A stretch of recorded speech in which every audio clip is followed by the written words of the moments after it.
तो पिछले वीडियो में हम लोग देख चुके हैं इंट्रोडक्शन ऑफ थोरैक्स। अब हम बात करेंगे surface landmark of the thorax. तो अब ये सरफेस लैंडमार्क क्या है? तो बेसिकली ये आप कह सकते हैं कि विजिबल या पाल्पेबल। विजिबल मतलब जैसे आंखों से आप देख सकें, और पाल्पेबल मतलब जिसको हाथ से टच करके फील कर सकें। वो बॉडी की एक्सटर्नल फीचर्स, उसमें एक बोन हो सकती है, बोन की प्रोमिनेंस हो सकती है, स्किन के फोल्ड हो सकते हैं, ठीक है, फेशियल फीचर्स हो सकती हैं, जिससे हम बाहरी तौर से देखकर उसके अंदर के स्ट्रक्चर का अंदाजा लगा सके। और ये सरफेस लैंडमार्क डॉक्टर, सर्जन और इवन जो एनाटॉमी के आर्टिस्ट होते हैं उन सभी के काम आते हैं, क्योंकि इन्हीं से हम किसी एक पर्टिकुलर लोकेशन को एक प्रॉपर शेप में बना पाते हैं, या उसको हम पूरी तरीके से आप कह सकते हैं स्टडी कर पाते हैं, ठीक है। और ये हमारा सर्जिकल प्रोसीजर करने के लिए भी गाइड करते हैं। मान लीजिए हमें किसी की बॉडी पे सर्जरी करनी है, तो हमारे पास एक्सरे नहीं है, तो हमें कैसे पता चलेगा कि इस ऑर्गन की पर्टिकुलर लोकेशन यहाँ पर होगी? ऐसा तो नहीं है कि हम पूरी बॉडी में काट पीट कर दे, नहीं। तो कुछ पूरी बॉडी में कुछ सरफेस लैंडमार्क बनाए गए हैं, और ये सरफेस लैंडमार्क काम आते हैं किस लिए? ये बेसिकली काम आते हैं किसी ऑर्गन को सरफेस से उसके एरिया को, उसके स्ट्रक्चर को फील या उसकी कैलकुलेट करने के लिए कहाँ से कहाँ तक उसका एक्सटेंशन है। तो जैसे कि आपको मैं एग्जांपल के लिए बताऊं कि यहाँ पर आपको दिख रहा है मेमोरी रीजन, ठीक है। मेमोरी रीजन में आपको यहाँ निपल्स हैं, ये एक्सटर्नली विजिबल है, आप आंखों से देख सकते हैं, ठीक है।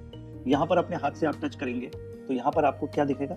यहाँ पर आपको ये क्लेविकल बोन फील हो जाएगी। यहाँ पर आप टच करेंगे तो यहाँ पर आपको एक फ्लैट बोन की फीलिंग आएगी, जिसको हम बोलते हैं स्टर्नम।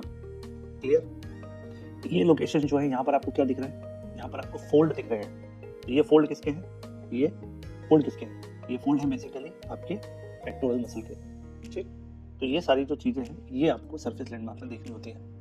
अब ये तो हमें एक्सटर्नली दिखा। अब अगर हम एक्सटर्नली ना देख के हम इससे अंदाजा लगाएं केवल बाहर से, तो हमें इंटरनल कैसे स्ट्रक्चर है? ये बोन्स, ठीक है। तो जब आप इसको हाथ से, ये तो हमने विजिबल देखा, सिर्फ देखने से पता चला। ये सेकंड वाले डायग्राम में हम जब इसकी स्किन को प्रेस करेंगे तो हमको यहाँ पर ये बोन का अंदाजा लग जाएगा कि यहाँ पर क्लेविकल है, यहाँ पर कोस्टल मार्जिन है, ये जीफॉइड प्रोसेस है, इसको हम पल्पेट कर सकते हैं। क्लियर? तो ऐसे ही पूरी बॉडी में कुछ कुछ लोकेशंस को डिफाइन किया गया है, और उसी लोकेशन के विदिन में आपको क्या मिलेगा। और इसको बेसिकली सरफेस लैंडमार्क को भी हम ज्यादातर बुक्स में किस हेडिंग में लिखी रहती है? ये लिखी रहती है सरफेस एनाटॉमी के नाम से, ठीक है। यानी एक्सटर्नल फीचर्स की मैं बात करूं या लैंडमार्क्स की बात करूं, तो ये हेल्प करेंगे आपको अंडरलाइन जो एनाटॉमिकल स्ट्रक्चर है उनका लोकलाइजेशन करने में और उनको लोकेलिटी को पता करने में। क्लियर? चलिए, तो यहाँ पर मैं पहले बात करूंगा बोनी लैंडमार्क की, उसकी बात करूंगा मैं सॉफ्ट टिश्यू लैंडमार्क की। तो ओवरऑल यहाँ पर जनरली आपको अलग अलग बुक्स में बोनी लैंडमार्क्स अलग अलग दे रखे हैं, लेकिन ओवरऑल मैंने देखा है कि टोटल आपको 10 बोनी मार्क्स तो एक मिनिमम पता होने चाहिए सरफेस एनाटॉमी के पॉइंट ऑफ व्यू से, ठीक। 10 बोनी लैंडमार्क कौन कौन से हैं? उसमें सबसे bony landmark are specifically you can palpate it. Palpable, it means you can feel or touch the part of your skeleton that doctors or anatomists use as a road sign to locate. Clear? जैसा मैंने अभी आपको बताया थोड़ी देर पहले कि बोनी landmark specific होते हैं, हाथ से आप इनको फील और टच कर सकते हैं, और ये बेसिकली बॉडी में बोन है तो ये स्केलेटल का पार्ट होते हैं, ठीक है। और ये एक आइडिया देते हैं डॉक्टर या एनाटोमिस्ट को कि यहाँ पर कौन सा ऑर्गन इंटरनली लोकेटेड हो सकता है। तो यहाँ पे ये हमें पता चलेगा इंटरनल ऑर्गन के बारे में। हम इसके थ्रू रिब्स को काउंट कर सकते हैं, और इसके थ्रू हम मेडिकल इंस्ट्रूमेंट की पोजीशनिंग भी डिसाइड कर सकते हैं, जैसे ईसीजी की लीड कहाँ पर लगेगी, या स्टेथोस्कोप आप कहाँ पर लगाओगे, ठीक है। या आपको कोई प्रोसीजर करना है, कोई सर्जरी करनी है, तो कौन से रिब्स के बीच में से आप इंटरनली एक कट लगाओगे जिससे कि आप डायरेक्ट हार्ट या लंग्स पर पहुंच पाओ, ठीक है। The most important landmark of thorax are found on sternum, यानी इस वाली बोन पर आपको लैंडमार्क मिलेंगे, ठीक। दूसरा मिलता है आपको रिब्स के पास, रिब्स में आपको कुछ कुछ लैंडमार्क मिलेंगे, आप दोनों साइड में रिब्स को देखेंगे, ठीक है।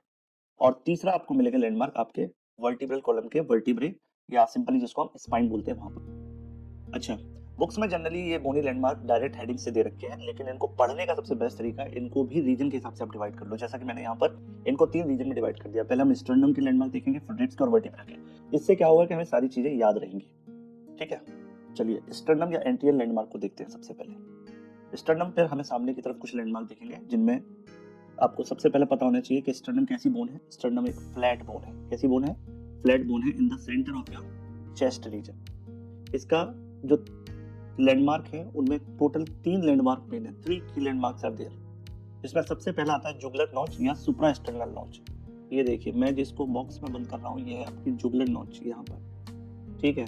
आप अपनी गर्दन में भी देखेंगे तो जहां पर आपकी क्लेविकल जुड़ रही है उसके ऊपर एक छोटा सा गड्ढा बना हुआ है, दैट इज जुगुलर नॉच या सुप्रा स्टर्नल नॉच। क्लियर? ये विजिबल डिप है ना, नीचे की तरफ धंसा हुआ हिस्सा है at the base of your neck between your collar bone. It sits at the level of T2 vertebrae.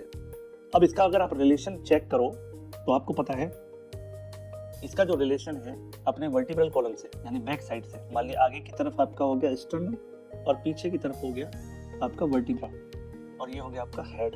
तो यहाँ पे मान लीजिए जुगुलर नोच है, तो अगर आप यहाँ से सीधी लाइन खींचेंगे तो ये कहाँ से पास होगी? T2 लेवल पर।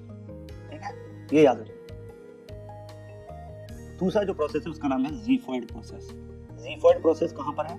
मैं इसको हाईलाइट कर देता हूँ, ये लोकेशन, ये आपकी ज़ीफॉइड प्रोसेस। ठीक है, the small pointed tip at very bottom of the sternum, इसको भी आप अपने खुद के हाथों से फील कर सकते हैं। It marks the level of T9।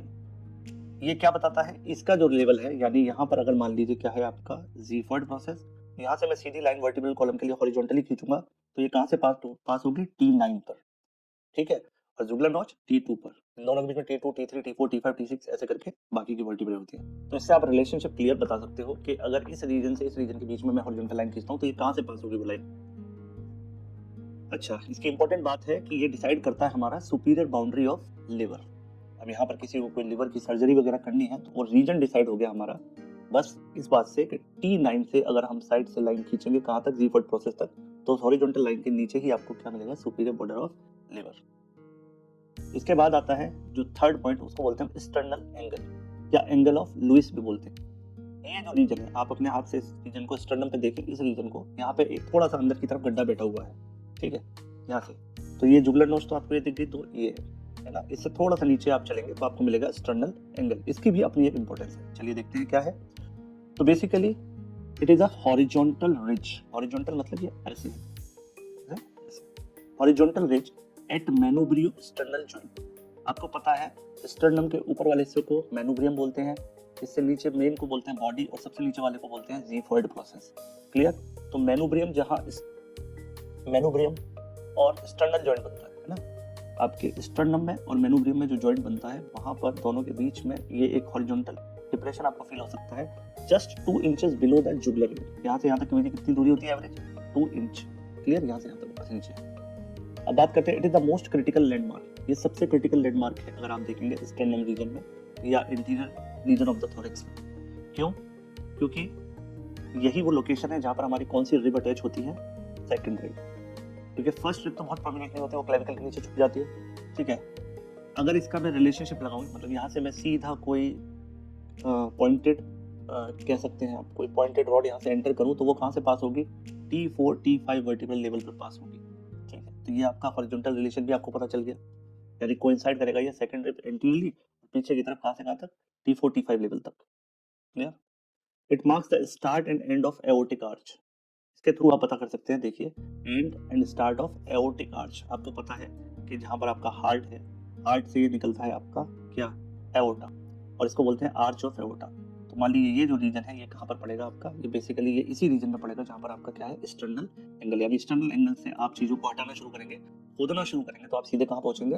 बिल्कुल एओर्टिक आर्च पर। साथ ही साथ अगर मैं रेस्पिरेटरी सिस्टम की बात करूँ तो जो हमारी ट्रैकिया है ना, आपको पता है ये लैरिंग्स है, लैरिंग्स के बाद हमारा ट्रैकिया, ट्रैकिया 2 में डिवाइड हो जाता है और फिर इसमें लग जाते हैं हमारे लंग्स। ठीक है, तो ये जो डिवीजन हुआ ये भी कहाँ पर होता है? बेसिकली इसी स्टर्नल एंगल के पास। ठीक है, तो स्टर्नल एंगल बहुत ही इंपॉर्टेंट पॉइंट है। It marks the upper limit at the base of the heart. तो हार्ट में ये अपेक्स होता है नीचे वाला और ऊपर वाला होता है बेस। ठीक है, और हमारा हार्ट हमारी चेस्ट कैविटी में कहाँ है? थोड़ा सा टिल्टेड है, किधर? लेफ्ट की तरफ। तो हमारा जो बेस है हार्ट का, उसकी जो अपर लिमिट है वो भी कहाँ पर होती है? बेसिकली स्टर्नल एंगल के जस्ट नीचे। तो बहुत सी चीजें आपको अंदाजा लग जाती है कि इंटरनल ऑर्गन के ये लैंडमार्क है जिनको हम सरफेस पर बिना किसी एक्सरे वगैरह के भी एग्जैक्टली बता सकते हैं। क्लियर? जैसा इस डायग्राम में दिखाया गया है, देखिए मेनोब्रियम और ये आपका स्टर्नम, इससे अगर लाइन खींची जाए तो इन दोनों के बीच में जो एंगल बनेगा उसी को बोलते हैं एंगल ऑफ लुइस। तो ये पीछे की तरफ थोड़ा सा डिप्रेस्ड एरिया होगा। क्लियर? चलिए अब बात करते हैं लेटरल लैंडमार्क्स की, या जिनको हम रिप्रेजेंट करते हैं किसके थ्रू? किसकी हेल्प से? रिब केज की हेल्प से। यानी आपकी 12 पेयर ऑफ जो रिब्स हैं उनकी स्टडी से हम भी लेटरल साइड की स्टडी कर सकते हैं। तो इसमें बेसिकली 3 चीजें मेन आपको याद रखनी है। पहला है सेकेंडरी, ठीक है, दूसरा है कोस्टल कार्टिलेज का मार्जिन, इस डायग्राम में आप देख पा रहे हैं, राइट, ये वाला कोस्टल कार्टिलेज का मार्जिन, और तीसरा है इंटरकोस्टल स्पेस, यानी इंटर माने बिटवीन और कोस्टल माने रिब्स, यानी रिब्स के बीच का जो स्पेस है उसको बेसिकली आप यहाँ पर करते हैं, ठीक है, इंटरकोस्टल स्पेस। तो रिब्स की मैं बात करता हूँ, तो since the first rib is hidden behind the clavicle, कहाँ पर छुपा हुआ रहता है ये? क्लेविकल के पीछे। तो second rib is the first one you can easily feel. तो जब हम रिब्स को काउंट करते हैं तो काउंटिंग बेसिकली शुरू कहाँ से होती है? सेकंड रिब से, clear? You find it by sliding your finger sideway from the sternal angle. तो स्टर्नल एंगल से जब आप शुरू करेंगे, जैसा अभी हमने देखा था, स्टर्नल एंगल कहाँ पर था? मैनुब्रियो स्टर्नल जॉइंट से। जब हॉरिजॉन्टली आप अपनी फिंगर को लिटरली मूव करेंगे तो आप बेसिकली सेकंड रिब को आसानी से फील कर सकते हैं। कोस्टल कार्टिलेज की मैं बात करूं तो कोस्टल कार्टिलेज पर जो आपको सबसे पहले मिलने वाला है, इसमें डायग्राम में अगर आप ध्यान से देखोगे तो आपको दिखेगा कि ये जो लोअर एज है चेस्ट का, वो किससे फॉर्म हो रहा है? आपका रिब्स के कोस्टल कार्टिलेज से। इसके बाद क्या है? It create the upside down V shaped at the top of your abdomen. तो मान लीजिए ये आपका ट्रंक है, ठीक है, ट्रंक में ये आपकी हो गई डायफ्राम, नीचे हो गया एब्डोमेन और ऊपर हो गया थोरैक्स। अब ये यहाँ पर ऐसे मार्जिन बन रहा है, आप देख भी पा रहे हो रेड कलर से, इन्वर्टेड वी, इसलिए क्या लिखा गया है? Upside down V. तो ये शेप बनता है आपके एब्डोमेन के टॉप पोर्शन पर, ये एब्डोमेन का टॉप पोर्शन है, इस पर ये इन्वर्टेड वी बना हुआ है, अपसाइड डाउन वी। फिर आपका इंटरकोस्टल स्पेस, ये क्या है? बेसिकली ये गैप होते हैं रिब्स के बीच में, और इनका मेन काम होता है जब आप अपने लंग्स में कुछ ट्यूब्स डालते हो, है ना, चेस्ट रीजन में कोई ट्यूब डालते हो, या हार्ट वाल्व की साउंड को लिसन करना है with the help of stethoscope, तो ये जो रिब्स के बीच का स्पेस है इन्हीं को यूज किया जाता है। या तो हम इनके बीच में से पंक्चर करके किसी ट्यूब को आपके थोरैक्स रीजन में डाल सकते हैं, या इनके बीच वाले हिस्से पर जहाँ पर बोनी एरिया नहीं है, मसल्स की लेयर है, वहाँ पर स्टेथोस्कोप लगाकर आप हार्ट के साउंड्स को सुन सकते हैं। क्लियर? तो नेक्स्ट वीडियो में हम देखेंगे अपना अगला पार्ट।